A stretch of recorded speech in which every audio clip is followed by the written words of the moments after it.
Tuesday News, I'm Bakhtiar Asanova, and let's begin with the top headlines making news around the world. United States and Iran to hold peace talks in Doha, but Tehran says nothing planned but to release frozen assets. More than 1,700 people are known to have been killed in Venezuela double earthquakes as rescue efforts continue. And Volodymyr Zelensky condemns Russian strikes in Ukraine that killed at least 10 people and wounded 34 others.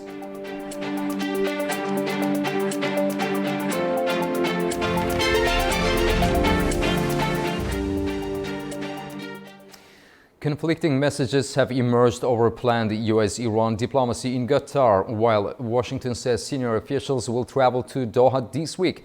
Tehran insists no direct meetings with the United States have been scheduled.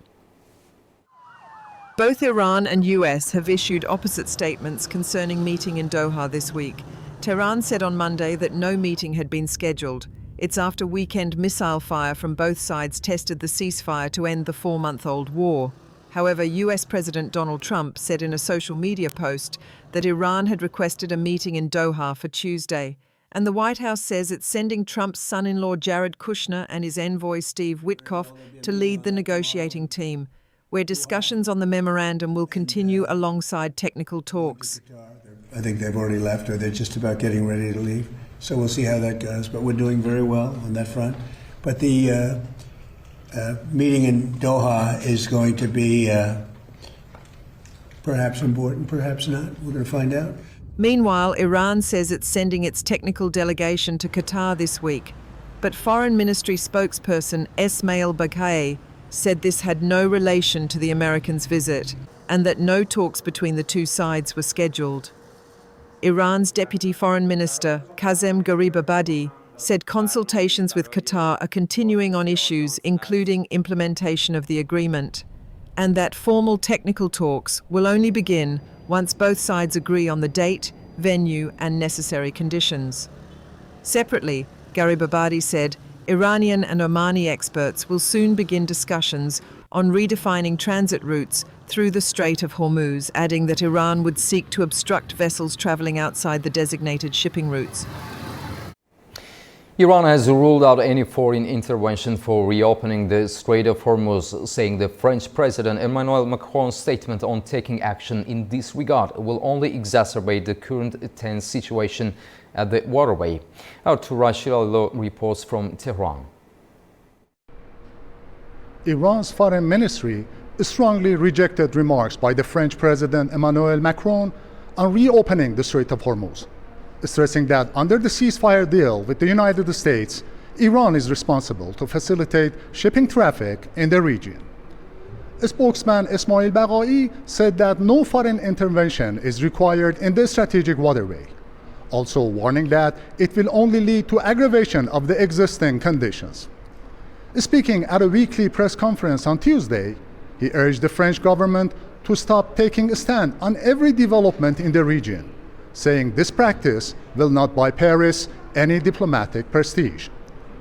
Replying to a question, the spokesman confirmed that Iranian and US delegations are not going to meet this week to discuss the roadmap for implementing the ceasefire agreement.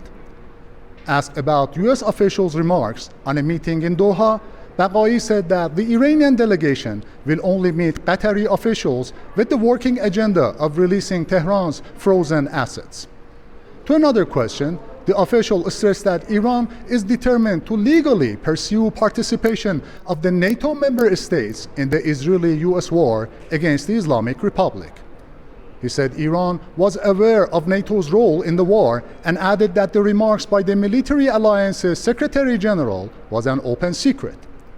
Baghaei said that both the NATO chief and the countries that had a role in the military aggression will be held accountable for assisting the Israeli-US war with Iran. The Iranian Foreign Ministry spokesman also reiterated Tehran's position on suspension of cooperation with the International Atomic Energy Agency and urged its chief, Rafael Grossi, to abstain from issuing politically loaded statements after failing to condemn attacks on Iran's civilian nuclear sites under UN verification. Baghai stressed that Iran has no plans to cooperate with the UN nuclear watchdog on inspecting its nuclear centers destroyed by the Israeli-US air raids, but that Iran will continue its obligations under the Non-Proliferation Treaty. Turaj Shiralilu from Iranian Foreign Ministry, Foreign News. 3 people, including a child, were killed in an Israeli airstrike in central Gaza on Monday, according to Gaza health officials, as fighting continued despite a ceasefire. Gaza's health ministry said 12 people, including 4 children, were killed by Israeli forces since Saturday. In the West Bank, a teenager was killed during an Israeli military raid. The Israeli army said it was reviewing the incident. Israel says the operations target militants, while Hamas says the strikes violate the ceasefire. Both sides deny deliberately targeting civilians.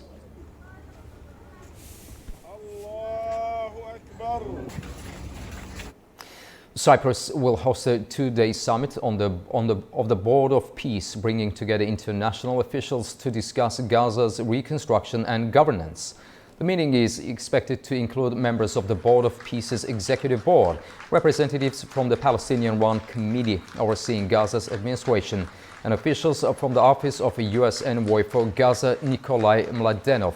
According to officials, the gathering is part of the board's regular meetings, while some European officials have described it as a potential reset in efforts to advance post-war planning.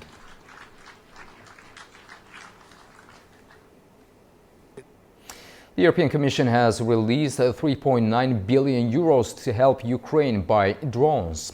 The payment announced today is the first part of a 6 billion euros package under the bloc's 90 billion euros Ukraine support loan. More funding for drones will follow in the coming days, with later payments also covering ammunition, missiles and air defense systems. Commission President Ursula von der Leyen says the funding will strengthen Ukraine's defense and Europe's security.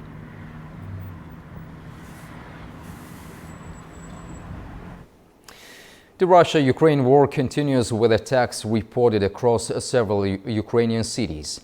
Ukrainian President Volodymyr Zelensky says Moscow has repeatedly failed to achieve its battlefield goals, while Russia says it will continue its military campaign.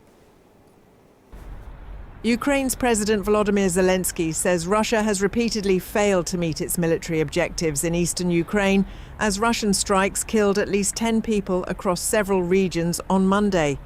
In his nightly address, Zelensky said the Kremlin had set 15 deadlines since the start of the full-scale invasion to capture Ukraine's Donetsk region, but had postponed each of them. This year, they have again postponed the date. First it was March 31st, then September 1st, and now the latest deadline is December 31st. If Russia does not end its war, it will have to postpone that deadline once again. Russia has not publicly responded to Zelensky's remarks. President Vladimir Putin said over the weekend that Russian forces would continue their offensive and seek full control of the 4 Ukrainian regions that Moscow claims to have annexed. The Kremlin has also reiterated that its conditions for ending the war remain unchanged. Meanwhile, Ukrainian authorities reported a series of Russian attacks across the country. In Dnipro, regional officials said a missile strike on a private business killed at least 5 people and injured 28 others. In Zaporizhia, officials said a Russian drone struck a passenger minibus, killing 3 people and injuring 6 others, including a child. In Kharkiv, local authorities said a guided bomb attack killed a 23-year-old woman and injured 12 others. Russia has not commented on the reported attacks. Both Moscow and Kiev deny deliberately targeting civilians, although civilians have been killed throughout the conflict. Ukraine's Foreign Minister Andriy Sybiha met South Korean Foreign Minister Cho Hyun in Seoul on Tuesday for talks on bilateral cooperation. One of the topics they discussed was the 2 North Korean prisoners of war who are being held by Kiev. Seoul says the soldiers still want to go to South Korea. Both sides agreed the issue should be handled in line with international law and humanitarian principles. The soldiers were captured in Russia's Kursk region in January 2025.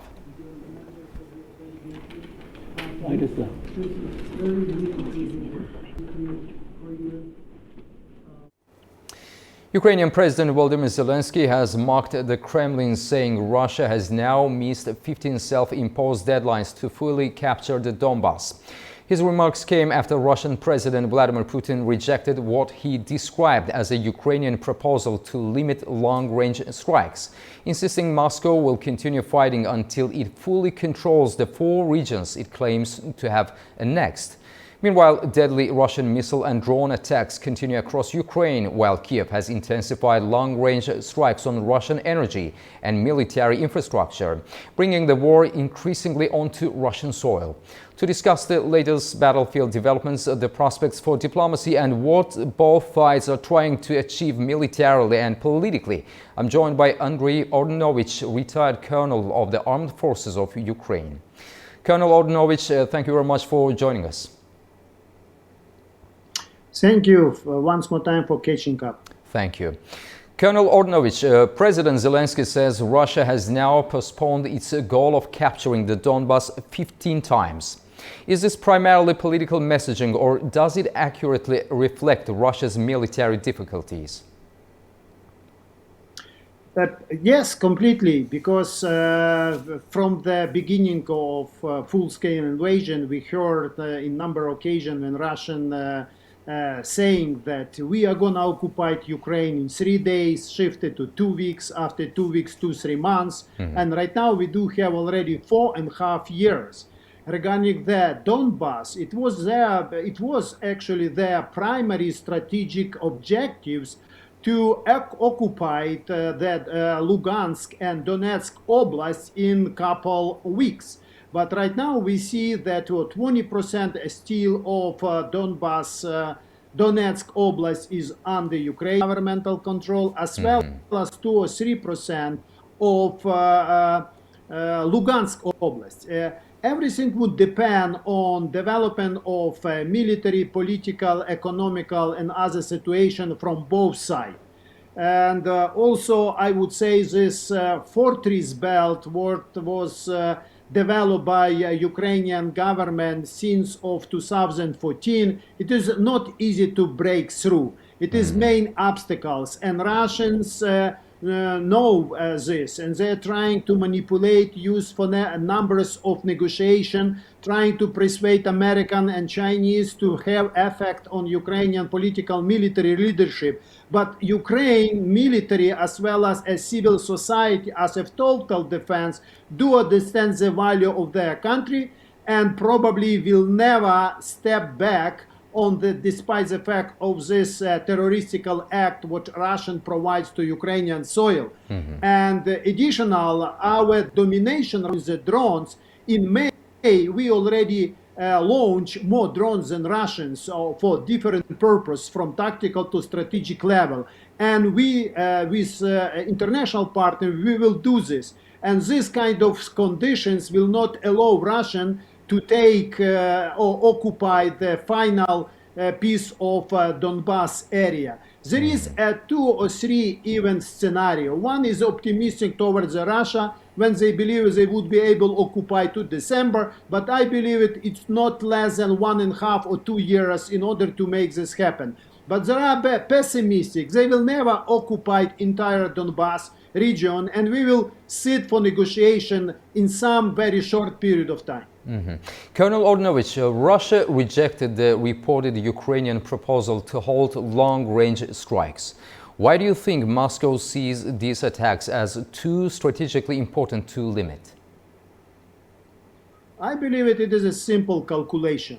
Their military industrial complex are able to produce more different type of missiles, including ballistic, air ballistic, anti-ships, and surface to air, surface to surface, and they are actually dominating this area. We are on the way to it, and I believe it in coming months, not years, we would be able to make a balance. And only the idea is staying behind and put and strike our civil critical infrastructure, as well as civil populated area, only to achieve possibly some kind of objectives. They wanted to discredit our political military leadership. They wanted to demobilize Ukrainian military. And thirdly, they wanted to deorganize a civil defense, civil society, which are very strongly staying to defend our country, volunteers movement and so on, and so far and so on. They will never achieve it because it is existential war, and I believe it Ukrainians who love this country will defend to the end of their breath. Colonel Ordnovich, Ukraine's long-range drone campaign has increasingly targeted Russian oil facilities, logistics hubs and military infrastructure. How significant has this strategy become in shaping the battlefield? Very much significantly. If I would say that war is driven by political will and motivation to fight, and second one is logistic. If we will use a mid-strike and long strike, it is exactly we are talking about the logistic. We are cutting off a logistical line. As an example, right now 70 or maybe more % of land corridor from Rostov-na-Don to Simferopol is controlled by Ukrainian mid-strike, and we cut it off this kind of supply, ammunitions, fuel, manpower. Right now, based on this positive development, they are not able to bring and improve their operational tempo, and we see they are still using the small group of military personnel in order to penetrate, to infiltrate, but they're not using any maneuverable warfare in order to use vehicles, APCs, a different type of armored vehicle to proceed for the offensive. And their offensive appetite right now much less compared with the beginning of this war.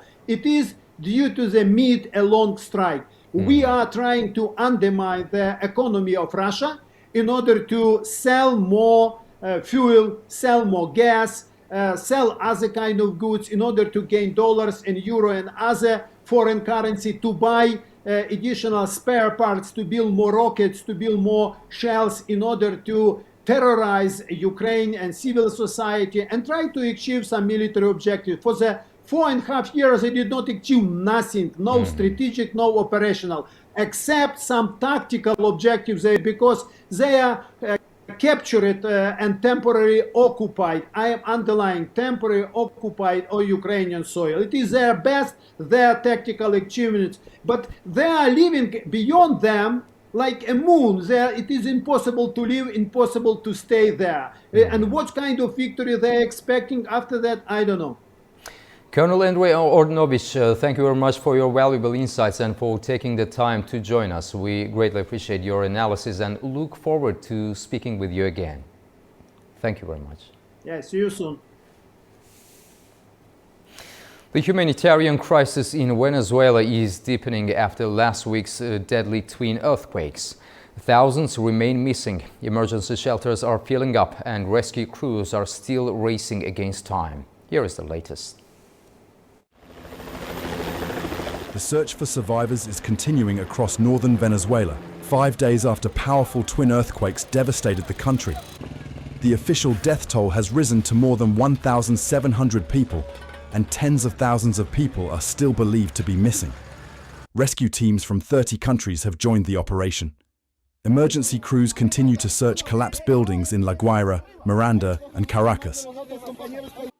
We continue our efforts to rescue survivors, which fills us with emotion and hope for their families and for our people, who are witnessing the tireless work of Venezuela's rescue teams and the international brigades. Despite the international response, many communities say government help has been slow to arrive. In the port city of La Guaira, one of the worst hit areas, families and neighbours are still digging through the rubble with crowbars, pickaxes, and even their bare hands in the hope of finding loved ones. Now our loved ones are there, and we don't know if they're alive, if they're dead, or if they're eating, if they fainted.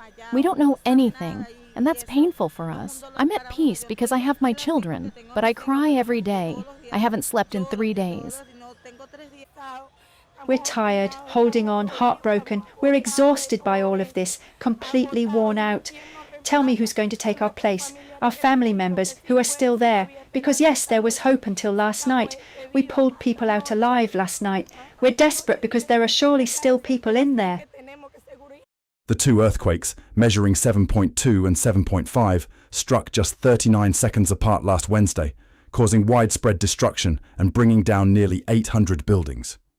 Hundreds of displaced people are now living in temporary shelters. In Carabaleda, a golf course has been turned into a camp where families are sleeping in makeshift tents with limited facilities, as authorities work to provide emergency housing for those who have lost everything. Police in Monaco and France are searching for a suspect after a parcel bomb exploded outside an apartment building in Monaco, injuring 3 members of the same family. Investigators believe the suspect fled on foot into neighboring France. 2 sources identified the main victim as Ukrainian-born businessman Vadim Yermolayev. His partner suffered serious injuries, while their son was also hurt, but is reported to be in less serious condition. Monaco prosecutor said the investigation has been opened on charges of attempted assassination and placing an explosive device in a public place.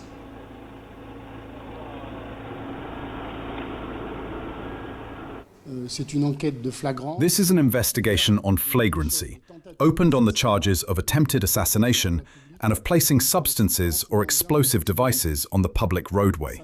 This is therefore not a terrorist qualification, and I insist on that. We do not, for the moment, have the elements to make this qualification. I am, however, in contact with the French anti-terrorism public prosecutor, which has already offered its services. 6 people have been killed in a shooting at a youth welfare facility in the northern German town of Stade near Hamburg.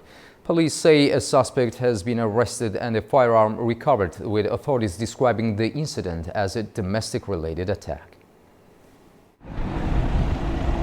6 people have been killed in a shooting at a youth welfare facility in the northern German town of Stade near Hamburg. Police said the perpetrator and another person were arrested shortly afterwards. Authorities said emergency services were called to the scene after reports of gunfire shortly after midday on Monday. The area was quickly cordoned off as armed police units and forensic teams were deployed. Witnesses described a rapid police response and the moment officers intercepted the suspect's vehicle nearby. We saw the police vehicles here and at first thought it was just a normal road accident. Then we just heard that several police cars were coming from all directions, some of them at high speed. At first, we tried to work out what on earth had happened, until we saw the other police vehicles. They just told us to get to safety. Police said the victims were employees of the facility, not residents or children. Investigators said the suspect initially fled the scene in a car before being apprehended in a swift police operation. Lower Saxony Interior Minister Daniela Behrens said the attack appears to have been motivated by personal circumstances. According to the information available so far, this was a crime committed for family reasons, an act of violence carried out in an extremely cold-blooded manner with no political or economic motives. Thanks to the swift and decisive action of the police officers, the suspected shooter was arrested shortly after the incident. He is currently in police custody. A firearm was seized at the time of his arrest. Police said the suspect had a prior record in relation to threats, but was not previously considered highly dangerous. And the motive is believed to be linked to a custody dispute involving the suspect's infant daughter, who was inside the building at the time, but was unharmed. We'll continue with the main stories of the day after a short break. Stay tuned.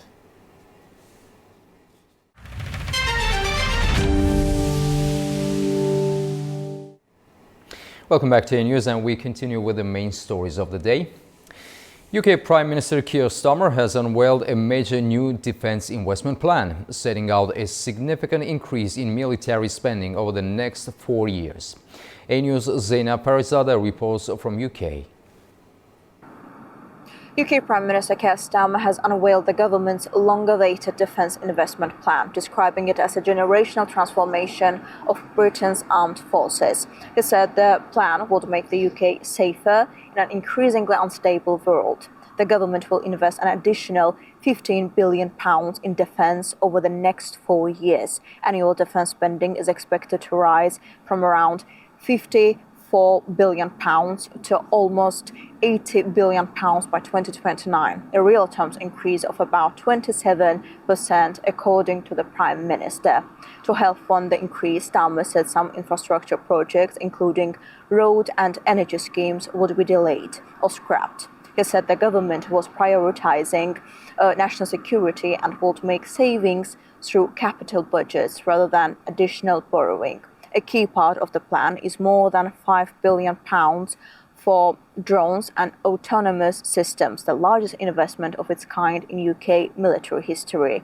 The funding will support new drones, autonomous naval systems, and advanced technology across the armed forces. The plan also includes investment in the UK's nuclear deterrent, future combat aircraft, and the Global Combat Air Programme with Italy and Japan to develop next-generation fighter jets. Starmer said the plan reflects lessons learned from recent conflicts, including the war in Ukraine. The government says that package will support around 60,000 jobs across the UK, strengthening both national security and the wider economy. Zena Farizata, News, Manchester, United Kingdom.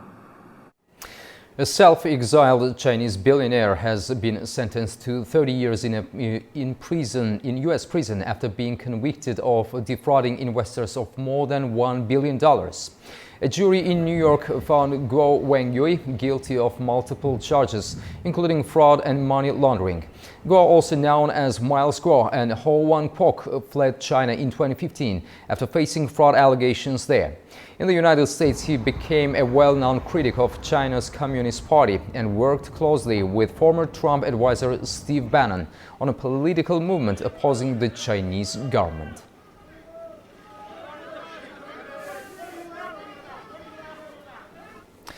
Chinese exporters are seeing strong overseas demand for air conditioning products from Europe, driven by a record-breaking heat wave.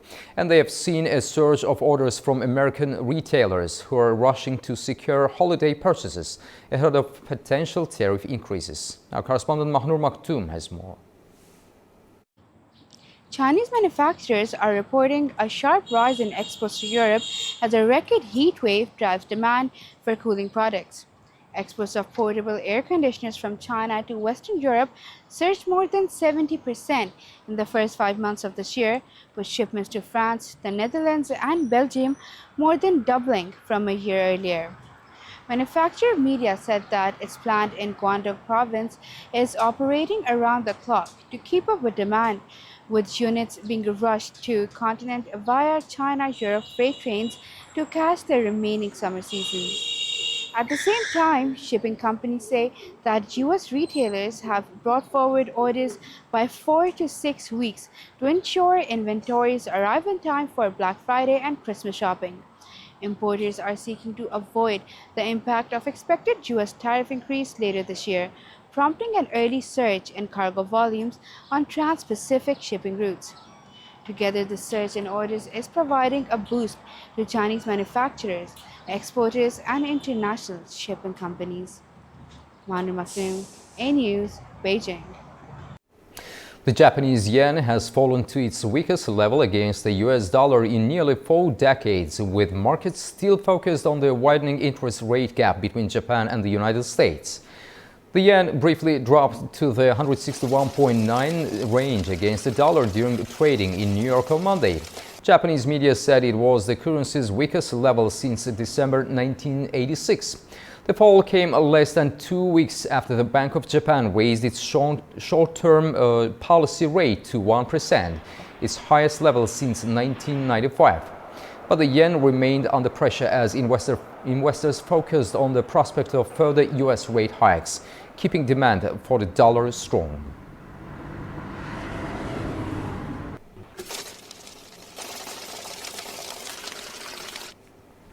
The Democratic Republic of the Congo has reported more than 1,300 confirmed Ebola cases, including 377 deaths. The government has now banned public gatherings in 4 provinces, including the capital Kinshasa, as it battles the outbreak. The restrictions came ahead of a planned protest on the 8th of July against constitutional reform, with opposition figures calling the move politically motivated.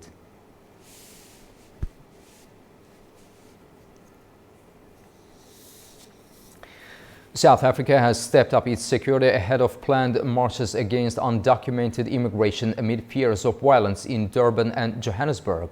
Some Malawian nationals have already left ahead of the 30th of June deadline. Authorities say extra police are in place to maintain order, while officials say security forces will protect demonstrators, residents and infrastructure. A National Statistics Office survey in 2023 showed there were 3.1 million migrants in South Africa, equivalent to about 4.1% of the population. And after the break, we'll continue with the main stories shaping the region. Stay tuned.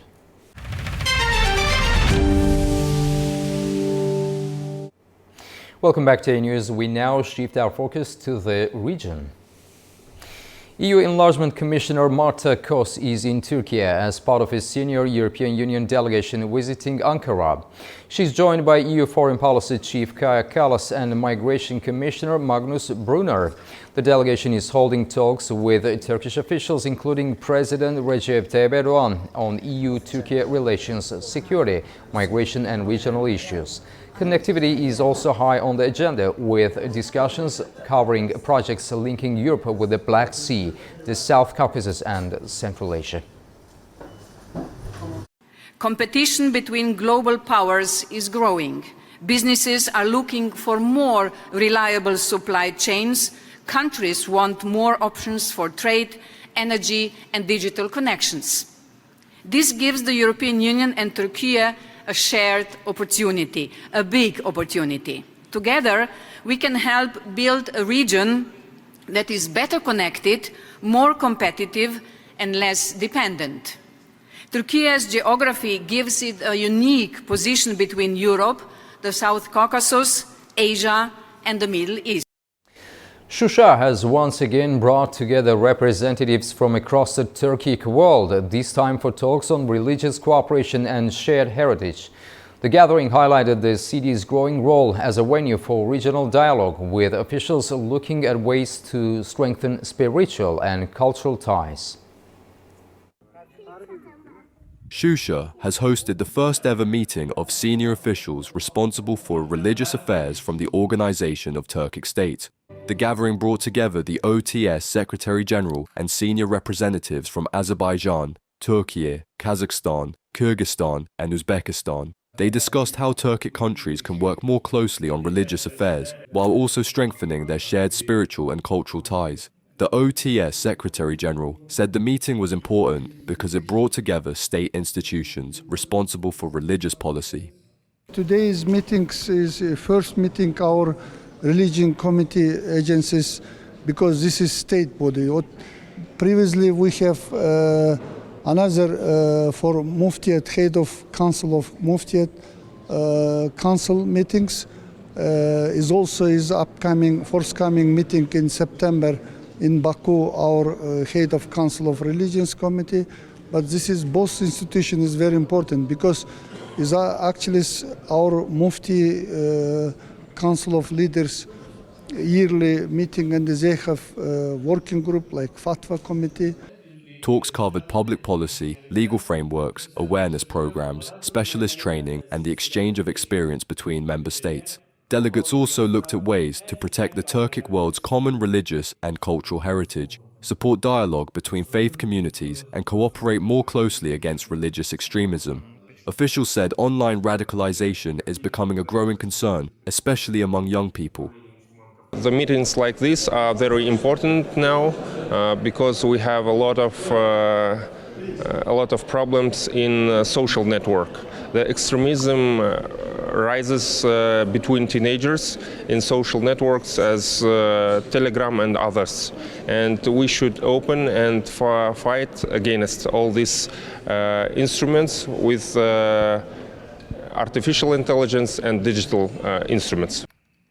One of the main results was an agreement to create a permanent cooperation mechanism between the country's institutions responsible for religious affairs. After the talks, the delegates toured Shusha, visiting historical landmarks and cultural sites. They also were briefed on the city's restoration and reconstruction work. The Turkic World is marking a historic milestone in Baku as Turkic World Week commemorates the 100th anniversary of the first Turkology Congress of 1926, a landmark gathering that laid the intellectual foundations for cooperation among Turkic peoples.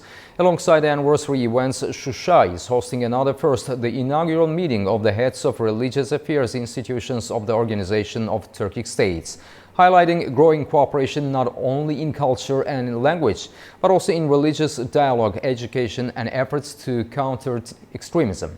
Joining us to discuss the significance of these developments is Joseph Shumunov, Research Associate at the Turan Center and non-resident research fellow at the Topçubaşov Center, speaking to us from Chicago.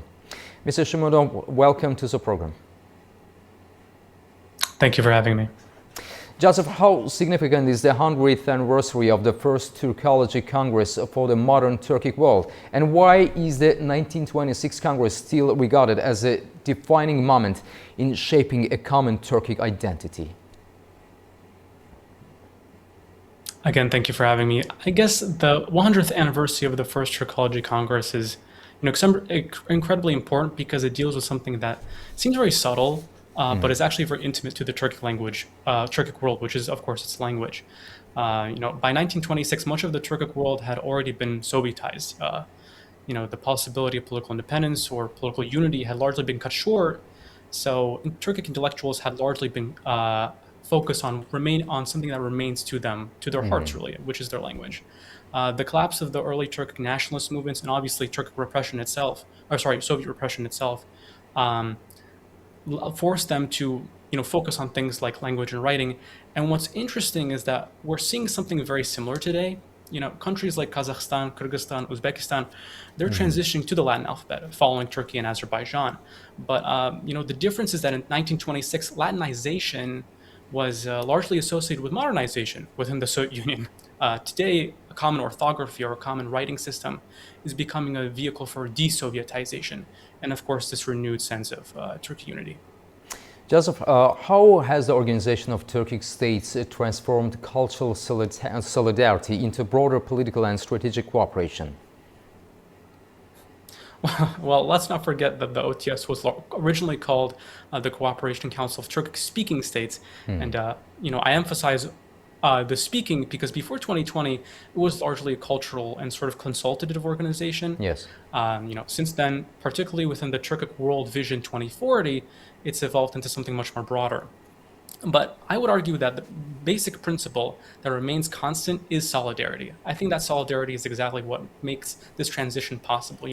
The leaders of the Turkic states are increasingly aligned on everything. The middle corridor, expanding trade, connectivity, regional security even. And amidst all of the uncertainty, the Middle East, China, it's the regular summits and constant interaction between the leaders that keep that solidarity alive and help moving the organization from cultural cooperation toward strategic cooperation. When these member states and their leaders enter, for example, a forum room or a conference, they know they can be assured that their counterparts will be largely set with a shared goal. So Shusha is hosting the first ever OTS meeting on religious affairs. Why is this development strategically important? Well, I actually think it's one of the more interesting developments we've seen from the OTS. This meeting in Shusha comes on the heels of the summit in Turkestan, where the member states actually announced for the plans for a museum of Islamic civilization. So this religious sort of development and cooperation is expanding, and it's certainly religion itself is not something that was really discussed in the Turkic World Vision 2040. It's largely about, politics, economics, things like that. And I think there's a practical reason for that. Since the collapse of the USSR, we've seen a natural revival of religious observance in much of the region. And at the same time, governments continue to face threats like extremism. So for example, the Islamic State Khorasan, or the Islamic movement in Uzbekistan. So religious cooperation isn't simply about faith. It's promoting moderation, and this was discussed during the Shusha summit. Things like tackling extremism. So it's much more, religion is much more of a national security issue as it is now. So, Joseph, in your view, what practical outcomes could emerge from closer cooperation between the religious institutions of OTS member states?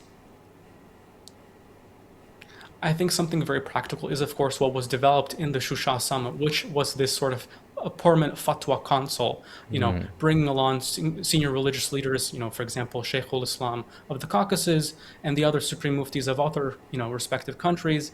And right now, the meetings are kind of irregular, and so having this new development will make this convening of leaders very consistent. And I hope that this will ultimately result in things like a common religious curriculum for schools. So Azerbaijan has consistently promoted deeper Turkic integration. How central has Baku become in shaping the organization's long-term vision? I think Baku has become absolutely central. I mean, if we're talking about the city itself, then it's symbolic. It hosted the first Turkology Congress a century ago. It was also where the OTS itself, or not Baku itself, but Nakhchivan certainly was the place where the OTS was founded. And so having Baku and Azerbaijan as the leader is very important. President Ilham Aliyev described the 21st century as the Turkic century back in 2021. And just yesterday, he spoke about the Turkic world becoming a major geopolitical center. So that doesn't mean becoming another NATO. The vision is much more practical, at least from Azerbaijan's lenses. It's about making the OTS the central platform for trade, connectivity, energy across Eurasia. So Azerbaijan has been, driving much of that evolution, ensuring that the OTS in this region specifically is the catalyst or the center between East and West. Joseph, in your view, what role does the Middle Corridor play in strengthening both the economic and geopolitical relevance of the Turkic world? I would have to regard the Middle Corridor as the lifeline of OTS. It's really what keeps, the OTS members alive. Not really alive, but certainly central to their communication and their development. The Middle Corridor is what keeps them broadly systemically within the broader international system, the broader international cooperation. It's the lifeline that keeps, for example, Chinese products and Chinese raw trade going to Europe. That Middle Corridor, and it lies in the backyard of the Turkic world. The Turkic world now has to take that into leverage and has to actually make it of substance, and it has been for a long time now, almost a decade at this point. Joseph Shimunov, thank you very much for your valuable insights and for taking the time to be with us. It was a pleasure having you on the program. Thank you very much. Thank you for having me. Thank you. Baku hosted a high-level international conference focused on reinforcing global cooperation to resolve the issue of missing persons.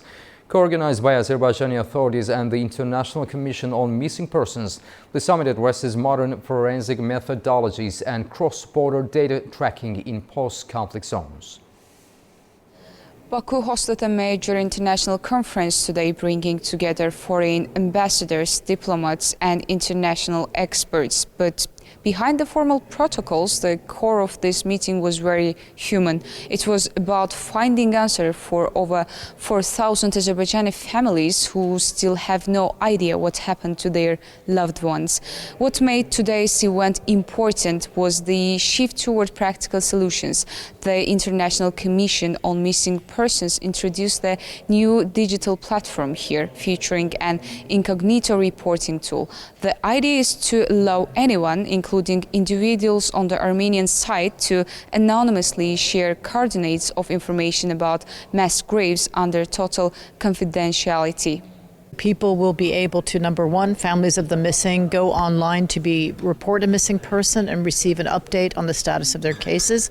And number two, people can then report the possible location of these sites, and they can do this also anonymously. So I think this will be a very effective tool in increasing the amount and quantity of data that Azerbaijan will have available to enhance its process to locate and identify missing persons. So we believe that this is a very important step towards modernizing the technical capabilities of Azerbaijan, and it opens the door also for improved cooperation between Azerbaijan and Armenia to be able to share data. And that is absolutely critical, not only for the process of finding missing persons, but ensuring peace and stability in the region.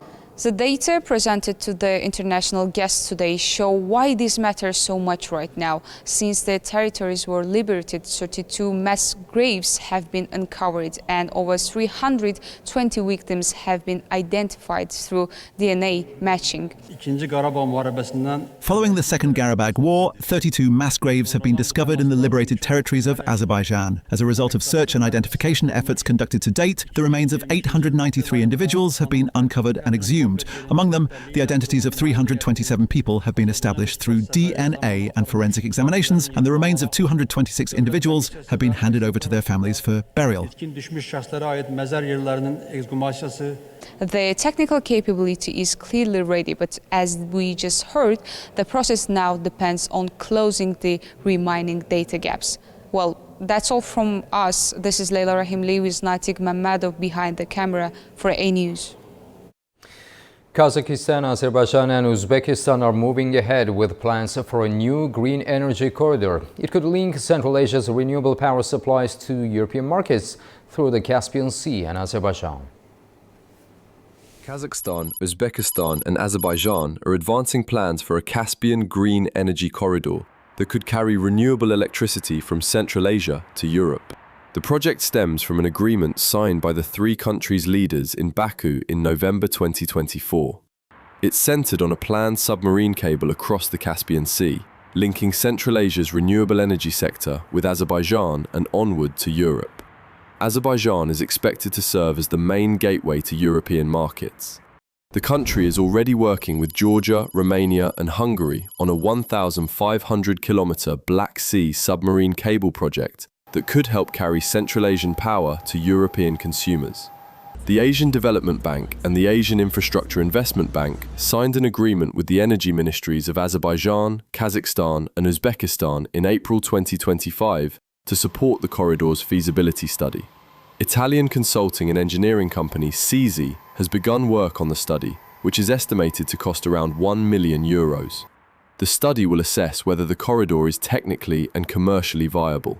The project aims to integrate up to 5 gigawatts of capacity by 2030. The three countries have also created the Green Corridor Alliance, registered in Baku in July 2025, to oversee implementation. The feasibility study is expected to be completed in May 2027. The project comes as Central Asian countries expand renewable energy production. Kazakhstan has around 3.7 gigawatts of renewable capacity, while Uzbekistan is targeting a sharp increase in clean energy by 2030. Azerbaijan has more than 2 gigawatts of renewable energy capacity, including 65 hydropower plants, 6 wind farms, and 9 solar power plants. Renewables account for around 20.8% of Azerbaijan's total installed electricity capacity. For Europe, the corridor fits into efforts to diversify energy supplies, import more low-carbon electricity, and strengthen energy security. The Kyrgyz government is stepping up its oversight of the country's fuel market to prevent shortages and ensure stable supplies. Officials say growing geopolitical uncertainty continues to affect fuel deliveries and prices, prompting authorities to introduce closer monitoring of the sector. Kyrgyzstan has announced a strict oversight of its fuel supplies as the government moves to safeguard the domestic market against potential disruptions. During the government meeting chaired by Chairman of the Cabinet of Ministers Adilbek Kasimaliyev, officials reviewed current fuel reserves and supply conditions. Authorities said geopolitical developments continue to complicate logistics and put pressure on fuel prices across the region. Kyrgyzstan imports most of its petroleum products, with Russia its main supplier. The country consumes around 1.5 million tons of fuel annually, making stable supply chains critical for transport, agriculture, and the wider economy. The government says it's also working to diversify fuel imports, with officials saying new supply arrangements have already been secured to help maintain market stability. Following the meeting, the cabinet instructed relevant agencies to introduce daily monitoring of fuel deliveries and submit regular operational reports. Weekly coordination meetings will also be held to respond more quickly to potential risks and help prevent shortages. It is Yulia Rajab reporting from Tashkent, Uzbekistan, A News. And this concludes our news update for hour. Thank you for your time and stay tuned to A News for more updates.